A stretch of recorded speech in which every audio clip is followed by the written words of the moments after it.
Iguodala to Curry, back to Iguodala, up for the layup. Oh, blocked by James. It's over. It's over. Cleveland is a city of champions once again. The Cavaliers are NBA champions. That sound means it's time for Cavs on the Break NBA podcast. I am your host, Chase Smith, and with me, former Cavs employee, Cavs insider, Cameron Carlin. Cameron, what is up, man? How you doing, man? Just trying to stay warm, you know? Doing great. Know that for sure. We recorded one episode in December 15th, and this is our second episode a month later. We got through the holiday, the new year, and then working out our schedules. So it's great to kind of get back on the saddle again and get back on the break with you, buddy. Oh, yeah, absolutely. But hopefully our Cavs can figure it out too, because it's been a struggle as of late, to say the least. Well, let's jump right into it. Last night was one of the marquee games of the year. The Warriors came to the Quicken Loans Arena, and the Cavs lost to the Warriors. Cameron, what are some of your rapid reactions to that game? Well, immediately all day it's, the Cavs had lost, I think, 8 of 11 or something like that. I think 8 of 11 going into last night. After winning 19 out of 21, the Warriors have won 13 straight road games, and they're coming back with their full team. Curry's back, Clay, Draymond, and Durant, they're all playing. Expectations last night weren't too high from the get-go, I'm going to be honest with you. Mm-hmm. But right away, you just got to – again, I always go to this, but LeBron is unreal. I mean, he sets the tone for pretty much any game he plays in. You know who's the best guy out there with watching the first 5 minutes of the game. And, I mean, the team was right with them. You should have won the game. You're winning by 7 at halftime. And, I mean, even with losing the lead going into the fourth quarter, you're still right with them.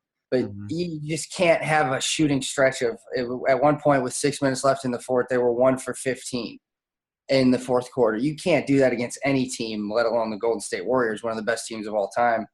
17 points in the fourth quarter and 61-44 second half. That's bad recipe for that team.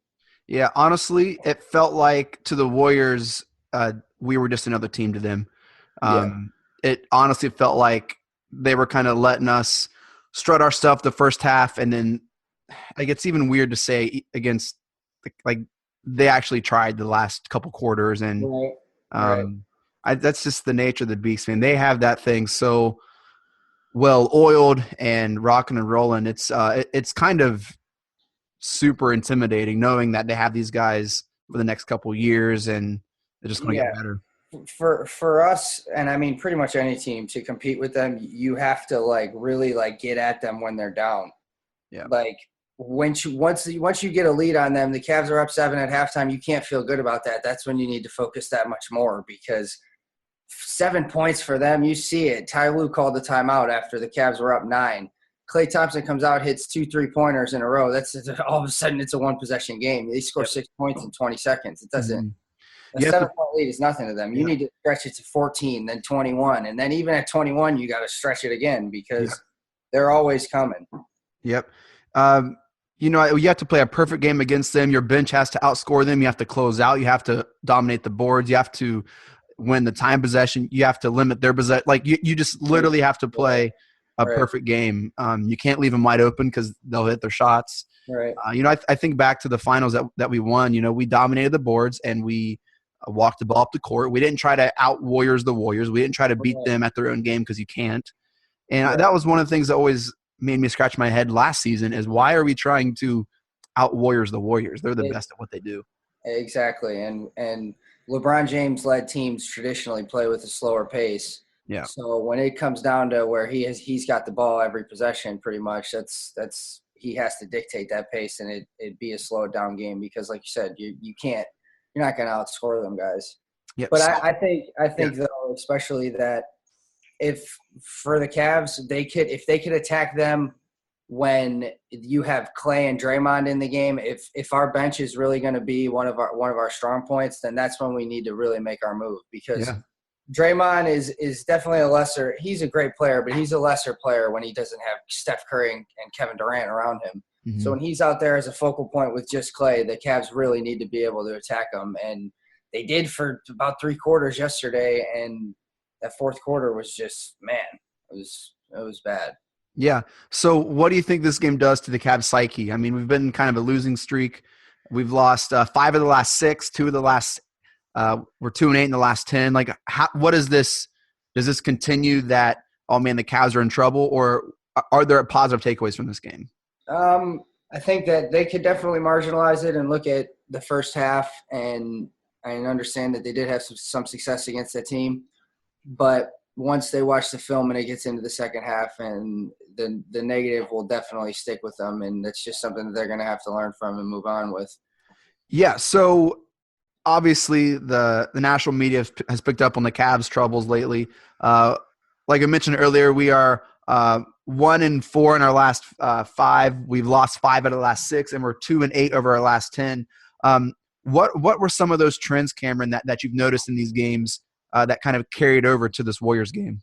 Well, first off, one of the first things I look at is, I mean, in November when we started that streak, we were 12-3 in the month of November, 10 straight wins to end the month, and we were averaging 114 points per game. Yeah. So in December it drops to 108, in January it drops to 106 points per game so far in 7 games this month.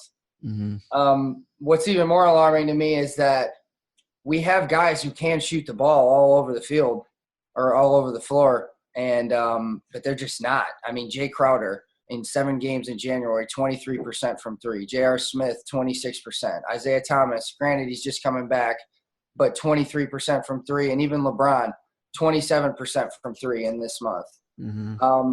To go on, Kevin Love is down from 47 to 41, which is still great, but Kyle Korver's been the only one who's been steady at 44% this month.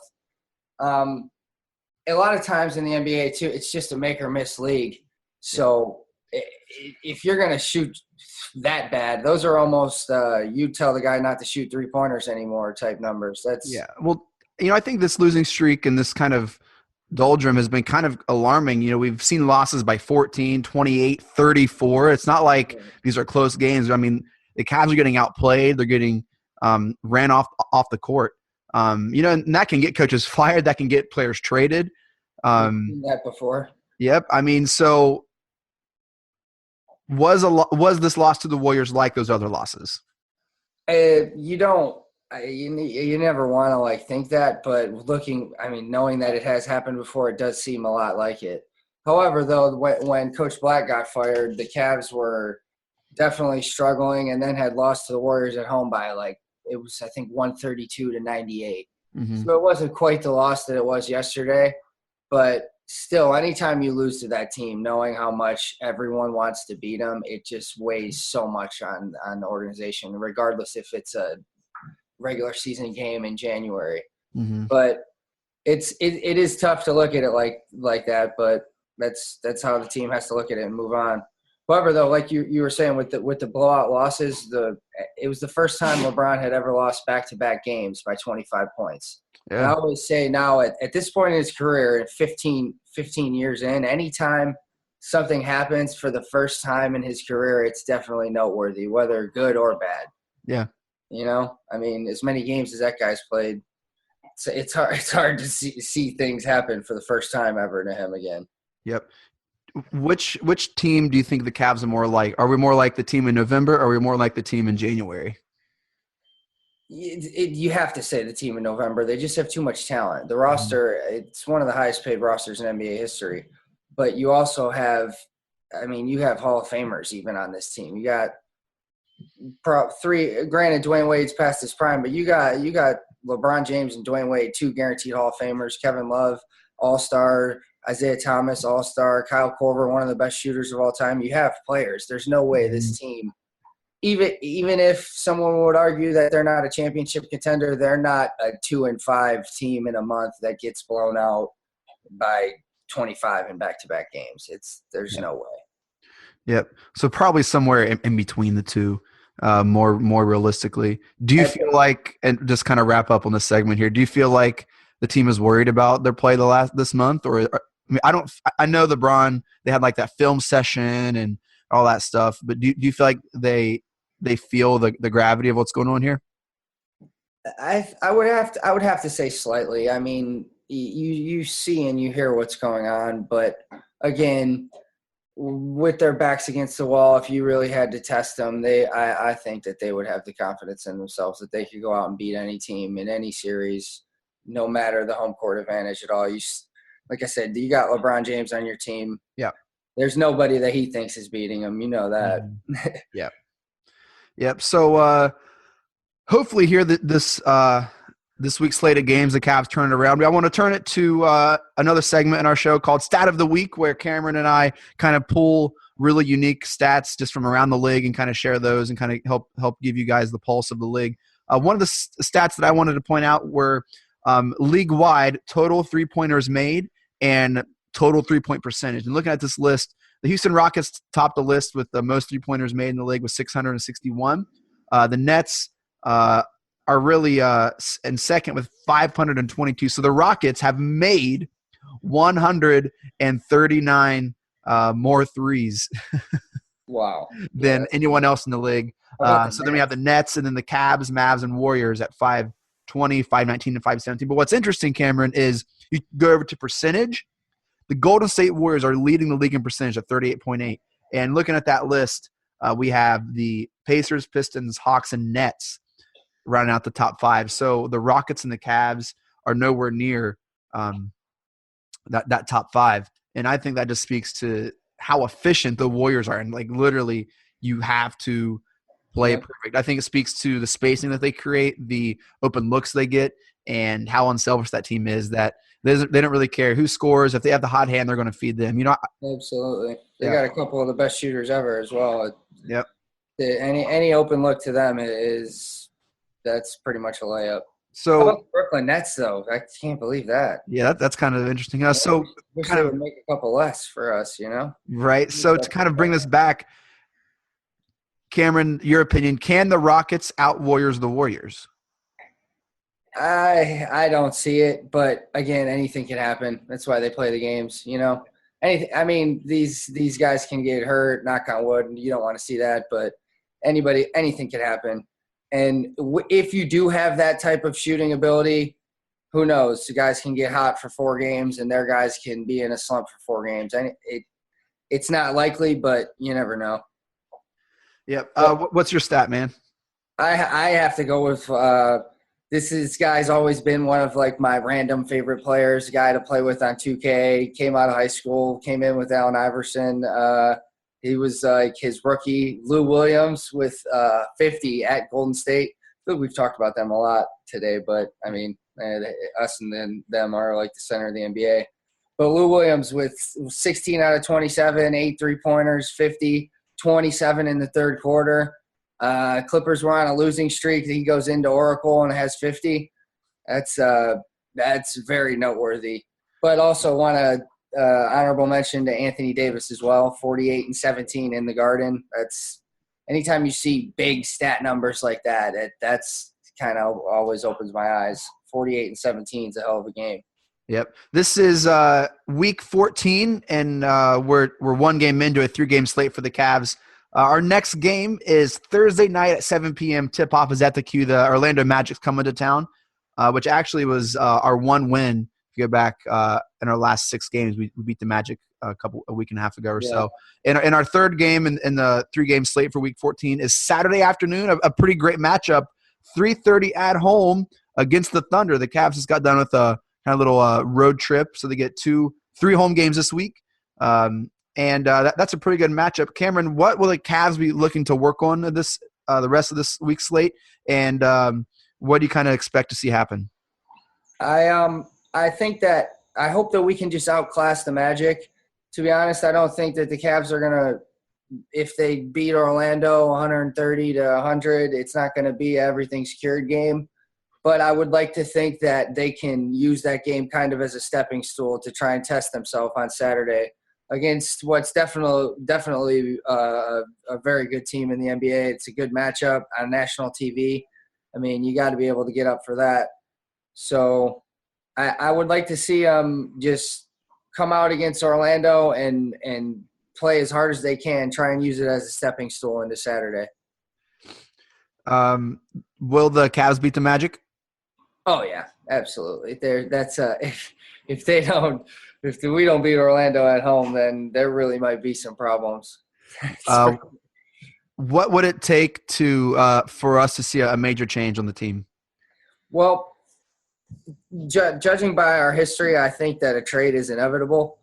Every single year there's always been something that's happened where you kind of end up like, how in the world did we end up with J.R. Smith and Mozgov and Iman Shumpert? Or how in the world did we trade Kyrie to the Celtics? I mean, anything happens. I think with the way that this is going right now, if I were putting money on the table, there's no way that things will stay the same. Yeah. Will the Cavs beat the Thunder? Yeah, I think so because it's at home. Yeah. If it was a road game, it would be tough. But at this point, I would like to see them be able to beat a good playoff team at home. Kind of calm everybody down a little bit. If it has to be, I'd like to see it be a LeBron game where he just kind of comes out and sets the tone and isn't as much of a distributor in the beginning like he usually tries to be. Yeah, I think this Magic game is crucial, man. I think we need a big win. We need to see Isaiah get going. I think this is a game that we really try to see him have one of his marquee Isaiah Thomas games. Yeah, because we need him against the Thunder. We need a win against the Thunder would really kind of help right the ship, I think. Right. Not that the ship is sinking, but, man, if we lose to the Magic, lose to the Thunder, and go into Week 15, it's tough. Yeah. I think we just need to continue to just integrate the pieces, honestly. Isaiah, just him coming in yesterday, he needs to get his legs back. He had a couple shots a couple driving layups where I couldn't believe he left it short. He didn't make it. Yeah. His timing, his rhythm. Yeah. He needs – give him a good 15 games in, let him have like a full month of NBA season, and we'll see how this should go. But other than that, it's just effort, playing defense, trying hard, making sure you rotate, sacrificing your body, taking a charge here and there. You got to really, really want it. Yep. Let's wrap things up here with our final segment with Around the East, where we look at the tiers of the teams and kind of see who are the contenders, who are the pretenders, and who's just kind of wading water here. So right now, Cameron, who's in the top tier in the East? Like, who are legit, like, can come out of the East? I think it's us by default at this point, because we do have LeBron James, and he's been to 7 straight finals. So until somebody dethrones him, he's the tier of the East. So, the Cavs are then the tier of the East. Yeah. But the Celtics are definitely right there. I mean, with what they've been able to do this season, you can't – we're over half the season now. You can't – it's not a fluke anymore. You can't deny what they've been doing. They definitely will have home court advantage over us. I don't see us overtaking them in the standings. Yeah. So that definitely raises the threat slightly. Everybody on that team knows their role. They just play really well as a team. Definitely credit to their head coach. Jason Tatum, how about him? He's amazing. Yeah, man. Leads the league in 3-point percentage. He's 46% already.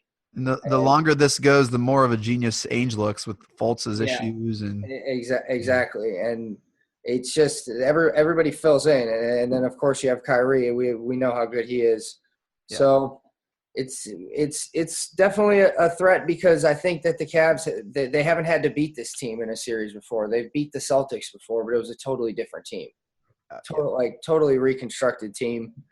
So I kind of see it in 3 tiers. I see the Cavs and Celtics are above and beyond better than any other team in the East, right? And then I think below that, maybe slightly below that, we do have the Bucks and the Raptors kind of in their own tier. Honestly, I said this last year all the time.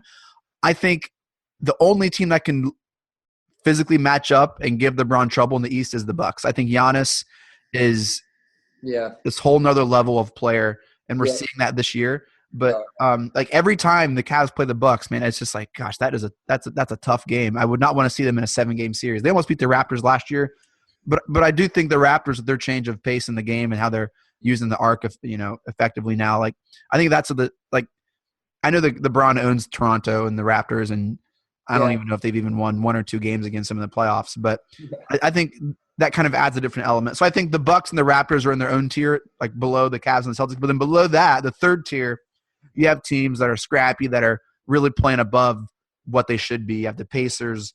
The Wizards, they're just not – they haven't really lived up to the potential. They should be in that second tier probably, but they're not. Detroit, Miami, Charlotte. We got all these teams. Of those teams, I like Indiana. They're a tough team. Cavs always have trouble playing at Indiana too. It's always a tough place to play. Yep. Philadelphia is solid too. They got good young stars, but they're just key is they got to stay healthy. Yeah. Until those guys can prove that they can stay healthy, then you kind of have to wait and see with them. Yeah, and I think the Knicks. I would put the Knicks above Charlotte right now. I think the Knicks are playing better than the Hornets. Yeah. The Knicks, as much as a joke and as much as in the news for bad things that they have been as of late, they definitely got that Porzingis pick right because he is awesome. Yep. Well, Cameron, any final thoughts here before we sign off?